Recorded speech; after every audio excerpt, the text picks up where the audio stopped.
तो आज मैं आपको अपने स्कूल के पहले दिन की स्टोरी बताता हूँ। ये स्टोरी तब की है जब मेरा नोएडा के एक स्कूल में एडमिशन हुआ था। एडमिशन के लिए एक रात पहले ही मैंने टेस्ट दिया था एंड इसलिए मैं बहुत घबराया था। मुझे तो नींद ही नहीं आ रही थी कि क्या होगा, बच्चे कैसे होंगे एंड मेरा अभी तक ना ही बुक्स आया था एंड ना ही ड्रेस। जब सुबह हुआ तो टेंशन के मारे मैं स्कूल जाने के लिए तैयार ही नहीं था। पर कैसे भी फिर मैं तैयार हुआ।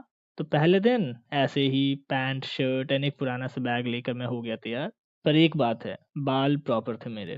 तो क्योंकि पहला दिन था, तो दीदी मुझे स्कूल लेके गई अंदर तक छोड़ने के लिए। सबसे पहले तो हम रिसेप्शन पे पहुँचे, जहाँ पर हमें कुछ टीचर्स मिले, जिनसे दीदी ने बात किया बुक्स के लिए एंड ड्रेस के लिए कि हमने अभी तक लिया नहीं है। एंड फिर उन्होंने हमारे क्लास टीचर मैम को बुलाया वहाँ पे, जिनसे बात करने के बाद मेरे मन को थोड़ी-सी शांति मिली। वहाँ से हम मेरी क्लास में गए जो कि फर्स्ट फ्लोर पर था एंड वहाँ पर बच्चे पहले से ही असेंबली में आ रहे थे, क्योंकि हम लेट पहुँचे थे, पहले ही दिन एंड प्रेयर हो चुकी थी। तब मुझे दीदी ने एक बच्चे से मिलाया जो कि मेरे ही क्लास का था एंड जिसे दीदी पहले ट्यूशन पढ़ा चुकी थी। तो फाइनली मैं अब अपनी सीट पर बैठ चुका था एंड मैं सोच रहा था कि फाइनली आज का मिशन अकॉम्प्लिश। पर मेन प्रॉब्लम अभी बाकी था, एक्सेंट। अब देखो मैं बिहार से हूँ एंड उस टाइम क्योंकि मैं जस्ट आया था सिटी में, तो मेरी लैंग्वेज में वो एक्सेंट था, बिहारी एक्सेंट। तो लोग यहाँ पे मेरे वर्ड्स ठीक से समझ नहीं पाते थे एंड ना ही मैं उनके वर्ड्स समझ पाता था। देखो मुझे हिंदी आती थी, पर उस हिंदी में मैं कुछ वर्ड्स एंड डायलेक्ट्स मैथिली के ही यूज करता था। तो बस प्रॉब्लम वही थी एंड मैं तब बहुत ज्यादा इंट्रोवर्ट भी था। तो मैं इतना इंट्रोवर्ट था कि जिस बच्चे से मिलकर उसकी सीट के बगल में दीदी ने बैठाया था, मैं उससे भी बात नहीं कर रहा था, क्योंकि मैं सिर झुकाए बैठा था अपनी ही दुनिया में।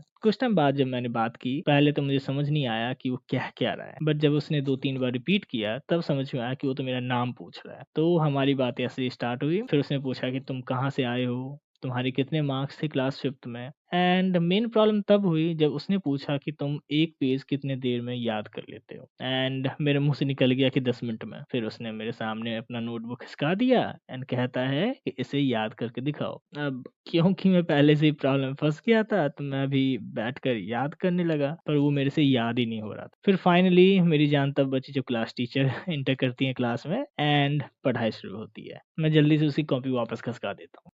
फिर अटेंडेंस के टाइम मुझे पता लगा कि मैं अकेला ही नया बच्चा नहीं हूँ, 2 और बच्चे हैं जिनका आज से स्टार्ट है स्कूल। तो मुझे थोड़ा-सा कॉन्फिडेंस आया कि मैं ही इस सिचुएशन में नहीं हूँ। पर जब मैंने उनको देखा हँसते हुए, दूसरों से बात करते हुए, तो मेरा सारा कॉन्फिडेंस हवा हो गया। सब बच्चे एक समान नहीं होते यार।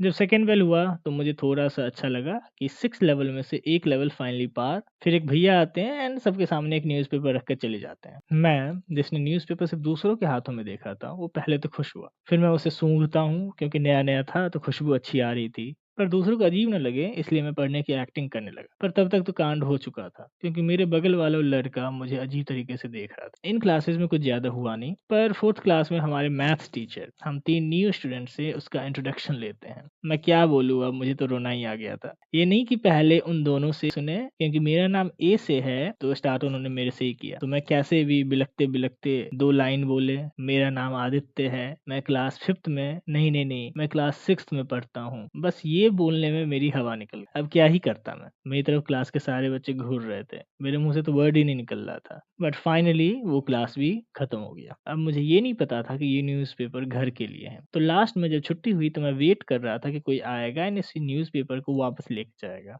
पर जब कोई नहीं आया है, मैंने सबको इसको बैग में रखते हुए देखा, तब मुझे फाइनली रियलाइज़ हुआ कि अब मैं अपने पुराने मोहल्ले वाले स्कूल में नहीं हूँ। ओके गाइज़, इस वीडियो में बस इतना ही एंड अब तक वीडियोज़ मैंने थोड़ा-सा छोटा बनाया है, बट आगे मैं ट्राई करूँगा कि वीडियो थोड़ा-सा लेंदी हो। So thank you again for watching. मिलते हैं अपने अगले वीडियो में। बाय।